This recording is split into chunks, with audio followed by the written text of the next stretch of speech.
কিনা জাহান্নামে সহ্য করার ক্ষমতা আছে আমাদের না দুনিয়ার আগুনের তাপ আমরা সহ্য করতে পারি না কি বলে ঠিক এই যে আমাদের চতুর্থ মাসে যে গরম দেয় এই সহ্য করতে পারি আমরা না তাই আমরা জাহান্নামের কেমনে সহ্য করব এই জন্য জাহান্নাম থেকে বাঁচার জন্যই আমাদের দুনিয়া এই যে যত নেক আমল করেছি যত ভালো আমল করতেছি এটা জাহান্নাম থেকে বাঁচার জন্য না জাহান্নামে যাওয়ার জন্য জাহান্নাম থেকে বাঁচার জন্য নেক আমল থেকে বাঁচার জন্য জাহান্নাম থেকে বাঁচার জন্য এই যে এত কষ্ট করে এই শীতের মধ্যে বসে আছে কি জন্য উদ্দেশ্য কি জাহান্নামে বাঁচার জন্য জাহান্নাম থেকে বাঁচার জন্য আল্লাহকে খুশি করার আগে এই যে আপনারা বসছেন না এই বসার দ্বারা কোনো ফায়দা হয়েছে কি হয়েছে কি হয়েছে কি ফায়দা হয়েছে বলেন না এই যে আপনি প্রতিপদা প্রতিপদার বিনিময়ে এক বছর লক্ষ্য বেরিয়ে গেলে তো সব আল্লাহ তাআলা আমল সুবহানাল্লাহ এখান থেকে যদি একটা মাসলা শিখে যায় তাহলে মাজালিস তুমি আপনারা নিয়ামতের সিদ্দিক আছে না 60 থেকে 70 বছর কখনো বাদ করলে যে সব ওই সম্পর্ক সব আমল হয়ে যাবে সুবহানাল্লাহ যদি এই মাসলার আমল করে মসজিদ নববীতে এক বছর লাগাতার ইবাদত করলে যে সব ওই সম্পর্ক সব আমল সুবহানাল্লাহ এই জন্য আমরা সম্পর্কটা গুনাহ থেকে বাঁচবো ইনশাআল্লাহ ইনশাআল্লাহ এই যুবকরা কি বলে গুনাহ থেকে বাঁচবো ইনশাআল্লাহ ইনশাআল্লাহ যুবকরা এখন মোবাইল নিয়ে ব্যস্ত ফ্রি ফায়ার কি ভাই ফ্রি ফায়ার নিয়ে ব্যস্ত সব বলে আল্লাহ আমাদের যুবক ভাইদের হেফাজত করে আমিন হ্যাঁ কোরআন শরীফ পড়ে কোরআন তেলাওয়াত করে আল্লাহ ওয়ালাদের সাথে সম্পর্ক রাখে তবলিগে 3 দিন সময় লাগা চিল্লা লাগা তিন চিল্লা লাগা বিদায় সফর করে দেখেন আল্লাহ তাআলা আপনার জিন্দেগি পরিবর্তন করবে পরিবর্তন কে করবে আল্লাহ তাআলা আমাদের সকলকে যে কথাগুলো বললাম আমাদের সকলকে এই কথাগুলো আমাদের তৌফিক দান করেন আমাদের ফারুক সাহেব মামা আব্দুল মামুন সাহেব ওনার দোয়া আছে আমরা দোয়া করব আল্লাহ রাব্বুল আলামিন ওনাকে শিফা আল্লাহ তাআলা নসিব করবেন এবং সকল প্রকার জান্নাত আল্লাহ রাব্বুল আলামিন দান করেন আসমানি জমিনি হওয়ায় সকল শিফাপুর সর্বদিকের বলার থেকে আল্লাহ রাব্বুল আলামিন আমাকে আপনাদের সকলকে আল্লাহ তাআলা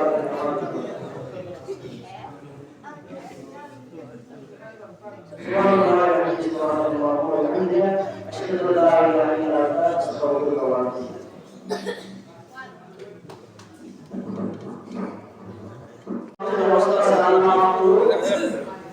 খারাপ কোনো কাজ হলে সে জায়গায় যা খারাপ কাজ হলে কি সে জায়গায় লোক বেশি না কম বেশি যাত্রা গান হলে সেখানে মানুষ বেশি না মানুষ বেশি বাজারে বেশি যাত্রা গানে বেশি ওই জায়গায় শয়তানের দল বেশি শয়তানের দল কি শয়তান দাওয়াত দিয়ে নিয়ে আসো আসো আমি তো নিজে জাহান্নামে যাইতেছি তোমাদেরকে নিয়ে যাব আমি তো নিজে জাহান্নামে যাইতেছি তোমাদেরকে নিয়ে যাব আমি একা একা কেন জাহান্নামে যাব আসো ঠিক আর মসজিদে আসলে শয়তানকে জাগানো নাই মসজিদে ওই যারা দাড়ি পরে দুই একটা আছে দুই যারা যাবে তারা যাও তোমাদের যাও না তোমাদের যাও কি দরকার নাই এই জন্য আল্লাহ রাব্বুল আলামিন যখন দেবেন তখনই তো হবে বলেন যখন দেবে তখনই এখন হোসেন রহমাতুল্লাহ আলাইহি উনি দেখলেন যে সেখানে কিছু মানুষ এই সন্তান চাইতেছে মুসলমান চাইতেছে হিন্দুরা চাইতেছে উনি আশ্চর্য হয়ে গেলেন উনি যে ফিরাই নেই বললেন তোমরা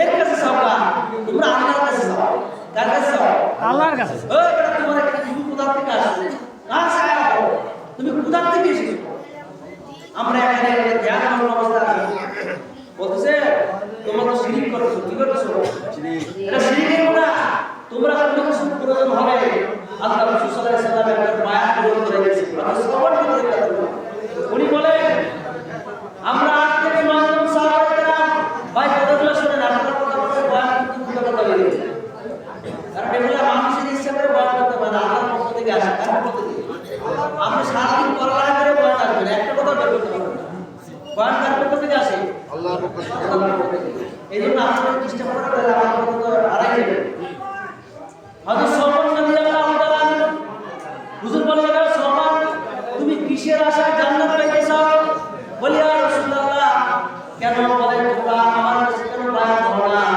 বলে কিসের বায়াত করো বলে তোমাদের হাত বাড়ায় দাও সালমান রাদিয়াল্লাহু তাআলা আজ থেকে 9 জন সাহাবা হাত বাড়ায় গেলেন হুজুরের হাত পরে ওনাদের হাত নিচে হুজুর হাত থেকে বললেন লা তুশরিকিল্লাহ, তখন আল্লাহ তাআলার সাথে শিরক করবে না, আর জীবনে নামাজ এক ওয়াক্ত কায়দা করবে না।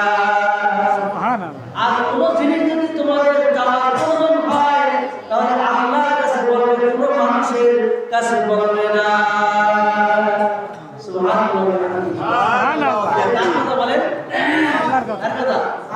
আল্লাহ রাসূলের কাজ। আমি যে বর্ণনা করছি বুখারীতে বর্ণনা আছে, হযরত মানে ইউসুফ রাহমাতুল্লাহ আলাইহি ঘটনা কিতাবে নিয়ে আসেন। উনি দেখেন সাওবান রাদিয়াল্লাহু আনহু বললেন যে আমাদের এই সাথীরা যারা আমরা ছিলাম, আমাদের এই শহরের থেকে যদি একটা সাবুকও পড়ে যেত, আমরা কাছে চাইতাম না ভাই সাবুকও উঠাই দাও, আমাদের নিজেরাই উঠাই দাও, নিজেরাই উঠাই দাও। এই জন্য আমাদেরকে চাইতে হবে কার কাছে বলেন? আল্লাহ। তিনি তো সব থেকে বড় ধনী। আল্লাহু ওয়াল গনিয়ুল হামিদ। আল্লাহ সব থেকে ধনী কি ধনী বলেন? ধনী কি ধনী না?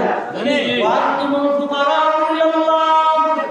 আল্লাহর সামনে সব ফকির, বাদশাহ ফকির, রাজা ফকির, মুর্দা ফকির, ফকির ইবনেও ফকির, ফকিরও ধনী কিনা? আল্লাহ। আল্লাহ ধনী। এই জন্য সাইকেল কার কাছে? আল্লাহর কাছে। এই জন্য হুসাইন আহমদ রাহমাতুল্লাহ আলাইহি বলেন, তোমরা এই কথা চাইলে পাবে না। এই নিজামুদ্দিন আমাকে তোমাদের কিছু দিতে পারবে না, তোমাদের দিতে পারবে তিনি হচ্ছেন আহকামুল হাকিমিন আল্লাহ। কে দেবে বলেন? আল্লাহ। কে দেবে? এই জন্য আমাদের ঈমান আরেকটা কারণে নষ্ট হয়, এটা হচ্ছে গান বাজনা। সেটা কি? গান বাজনা কমন হয়ে গেছে। কমন হয়ে গেছে না? দেখবেন সবার কানের মধ্যে দুইটা তুলা ঢুকানো থাকে, থাকে না? এই যে যুবক ভাইদের বেশি থাকে। এর কি সমস্যা? আমি তো কোরআন শরীফ পড়ি। কিসের কোরআন শরীফ? আসলে গান শরীফ। কিছু নাই। আল্লাহ মাফ করুন। এই অবস্থায় যদি মওত হয়ে যায়, এই অবস্থায় যদি মওত হয়ে যায়, তাহলে কালেমা নসিব হবে না, আর আযাবের ফেরেশতা যখন কবজ করবে তার ঠিকানা হবে জাহান্নাম। কোন গানে যদি মজা লাগে, কি লাগে?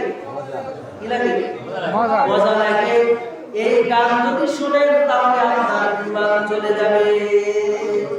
আর আমাদের দেশে এখন এমন বক্স লাগায়, সুবহানাল্লাহ, কবরের মুদ্রা পর্যন্ত এদের কাছে মারছে। ঠিক কথা, ঠিক বলেন না? ভুল? ঠিক। আল্লাহ মানি জমিন ঢাকা যাবে, আসমান পড়ে যাবে, এরপরে ওই বক্স ঢুকে যাবে। এমন বিট দিয়ে চালায়, দেখবেন সামনে 30 সালের ভিতরে আমাদের দেশে সব বয়া হয়ে যাবে। যে অবস্থা, ভালো মানুষ পাবেন না। এই যে বলবে যে এ ভাই শুনো, যে হাতটি দেখবে শুনবি, কারণ কাঁদে ভরে গেছে। কান কি? আর যাদের হাতপিট আছে, হাটের সমস্যা, এরা তো শেষ। এরা স্টক করে মরে যাবে। এরা স্টক করে কি মরে যাবে। এই জন্য এই যে আমরা আজকে গান শুনতেছি, এই গানের কারণে আমাকে হাসপাতালের মধ্যে জাহান্নামে যেতে হবে। কোথায় যেতে হবে?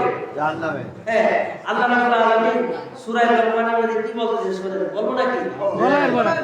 আল্লাহ রাব্বুল আলামিন বলেন, মিনান নাস মান ইয়াশতারি লাহওয়াল হাদিস লিয়ুদিল্লাহু সাবিলিল্লাহ, ওয়া মিনান নাস মান ইয়াশতারি লাহওয়াল হাদিস লিয়ুদিল্লাহু সাবিলিল্লাহ বিগাইরি ইলম ওয়া ইয়াত্তাখিযুহা হুজুরা উলাইকা লাহুম আযাবুম মুহিন। মাশাআল্লাহ। কে বলতেছে? আমি বলছি না আল্লাহ বলছে? আল্লাহ। কার কথা? আল্লাহ তাআলা সূরা লোকমান আয়াত নম্বর 6। আমি দেখেন এই ব্যাপারে অনেকগুলো দলিল আমি সংগ্রহ করেছি। আল্লাহ যদি তৌফিক দেয়, বসে 10:30 আমি ছেড়ে দেব ইনশাআল্লাহ। এই দলিলগুলো দিয়ে আপনাদের ছেড়ে দেব। আল্লাহ সূরা লোকমানের 6 নম্বর আয়াতে কি বলতেছেন? আল্লাহ বলেছেন যে এক শ্রেণীর লোক আছে যারা কি করে, আমার বান্দাদের কি করে, ঈমান আমল নষ্ট করে। কি নষ্ট করে? ঈমান আমল নষ্ট করে। ঈমান আমল কেমনে নষ্ট করে? পথভ্রষ্ট কেমনে করে? তারা এমন কথাবার্তা বলে, এমন অন্ধভাবে তাদের নিয়ে ঠাট্টা বিদ্রুপ করে, মানে তাদের অবমাননার শাস্তি দেয়। কি দেয়? অবমাননার এমন কথা বলে যাতে দিলে কষ্ট পায়। দিলে কি কষ্ট পায়? এবং ওই যে খারাপ কথা শোনায়, খারাপ গান শোনায়, যেটা শোনার দ্বারা তাদের দিল নষ্ট হয়ে যায়। কি নষ্ট হয়ে যায়? এই দিলের মধ্যে যদি পছন্দ হয়, সেই দিল আল্লাহ গ্রহণ করবে না। আল্লাহ বলেন ইয়াউমা লা ইয়ানফাউ মালুন ওয়ালা বানুন ইল্লা মান আতাল্লাহ বিকলবিন সালিম। আল্লাহ বলেন তোমার সয় সম্পত্তি সন্তান সন্ততি এগুলা কিছু আমি আল্লাহর কাছে কাজে আসবে না ইল্লা মান আতাল্লাহ ইল্লা মান আতাল্লাহ ইল্লা মান আতাল্লাহ বিকলবিন সালিম।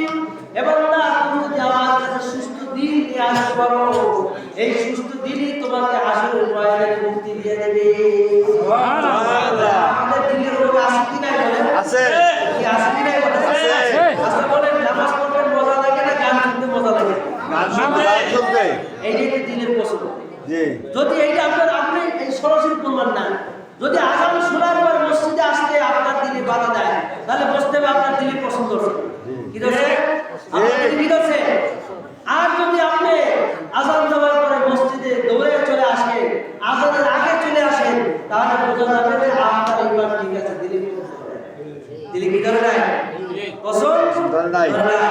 এই জন্য আমাদের সমাজে এমন কিছু নোংরা গান আছে যে গান শুনলে মানুষের ঈমান আকীদা সব নষ্ট করে দেয়। বলে না আল্লাহর রাসূলের দিয়া আল্লাহ গানের গায়ে হইয়া নাউজুবিল্লাহ বাবারে তোর দরবারে কেউ করে না খালি হাতে সেই বাবা সেই গোলা হুবহু মুস্তাফা নাউজুবিল্লাহ সেটা বলে কি বলে না বলে এই যে আমার ওখানে বলে একটু নিতে মাঝে মাঝে শুনি ওখানে একটা আছে ওই সে বলে তো আল্লাহর রাসূলের যে আল্লাহ বলে দেই ভালো কথা রাসূলের যে খাজায় যে বাবা এসে আসবে বাবারে তোর দরবারে কেউ করে না খালি হাতে এখন বাবা নিজেই কাজ আলাদা করে যে কাছে চাইতে গেছে কি নাই এর নিজেই জামানত নাই সে মানুষের কিভাবে জামানত করতে পারে? এর একটা এই সামান্য অনুভূতি থাকা দরকার যে আল্লাহ রাব্বুল আলামিন তিনি আহকামুল হাকিমিন, তিনি আমাকে মায়ের কাছে ফাসিলতি পালন না বলেন আছে ফাসিলতি পাচ্ছেন না আছে ফাকাসামুল ইজাম লাহমা আল্লাহ বস্তু দিয়া সামনে দিয়া এই সুন্দর একটা স্ট্রাকচার বডি বানাইয়া আস্তে করে জমিনে কে বানাইছে? আল্লাহ বানাইছে। জি আপনি এটা বুঝুন না কেন যে আল্লাহ আমাকে এত সুন্দর করে আমার একটা কোনো অবহেলা করে না। আল্লাহ বলে বান্দা ওয়ালা ইয়াউদুহু হিফযুহুমা ওয়া হুয়াল আলিয়্যুল আযীম মান কাফারা ওয়াজিবাতি মানজুই মান কাফারা ওয়াজিবাতি মানজুই মান জাদিল হাজাতি মানজুই। কে বান্দা তোমাকে হেফাজত করলো? তোমার আম্মার পিঠের নিচে তুমি পড়ছলা, আমি রব্বুল আলামিন রাত 3টার সময় আমি আল্লাহ চকিদার মনের পাহারা দিয়া ওয়ালা ইয়াউদুহু হিফযুহুমা ওয়া হুয়াল আলিয়্যুল আযীম আমি আল্লাহ তোমাকে হেফাজত করব।